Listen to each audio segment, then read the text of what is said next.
naming a set. Ideally, everything should have a name, isn't it? So how do we give a set a name? We can do that in two ways. By describing its element, that's when we are using the rule method, or by listing out every member of the set. And you agree with me that sometimes it may be impossible to list out every member of a set. So, for instance, now we have a set Y or set X containing days of the week. This is a rule method of the week. We have just described it. We've not listed out the elements. With the Rooster method, the same set will be stated like this. Monday. You go on and on till Sunday. And we are closed with a curly bracket. Don't forget that like I said, that a set is depicted with a capital letter with the members enclosed in a curly bracket, and each member separated with a comma. The only form of bracket accepted to depict a set is a curly one. So let's give another example using an algebraic notation to describe the set. So I can have a set Y. Y contains Y as a member of, let's say, natural numbers, and Y is greater than 4. See my videos on evolution of numbers to have an idea of what these categories of numbers are.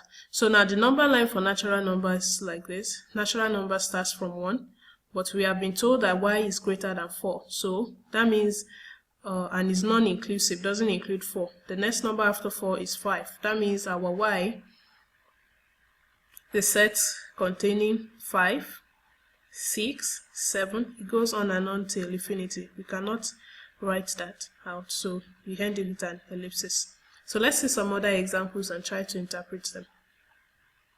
This reads, A is a set of A, where A is a member of natural numbers, and 4 is less than or equal to A is less than or equal to 15. Let's use a number line to interpret that. Now, natural number starts from 1. We have A is greater than 4 or equal to 4, which means it includes both 4 and 15 because of this equality sign. Now, if we have 4 around here, we have 15 around here. Now, A is greater than 4 or equal to 4, it includes 4. A is less than or equal to 15 equals 15, which means A lies between 4 and 15. The next number after 4 is 5. Here we have 14. So our set now will be written as A equals to, it's including 4, so we start from 4, 5, 6, we go on and on, but we have to stop at 15 because it's less than or equal to 15. The next example.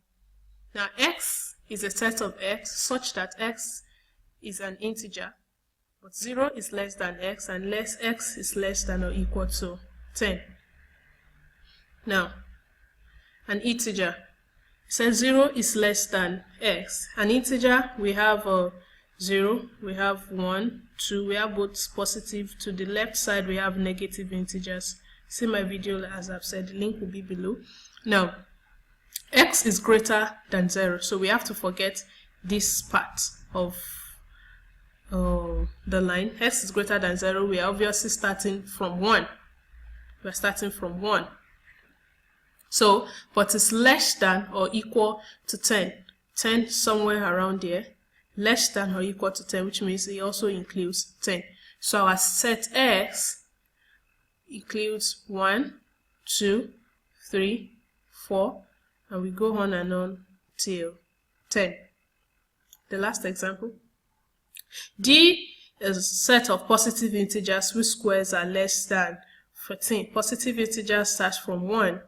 So we have 1, I have 1, I have 2, I have 3, 4, 5, then 6. Now, whose squares is less than 20? So let's get the squares of this number. 1 square is equals to 1, 2 square equals to 4, 3 square equals to 9, 4 square is 16, 5 square is 25, and I think we need to stop already because we already have a rule. Whose squares are less than 20? So, our focus now will be less than 20. 5 is obviously, square of 5 is greater than 20, 25. So our focus is from here down.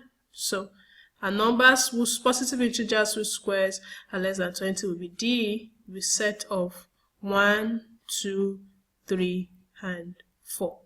We close our bracket. So you can try this yourself and leave your comments leave your answers in the comment box. Feel free to ask your questions. Like my Facebook page, subscribe to my YouTube channel, and I'll catch you guys later. Thank you.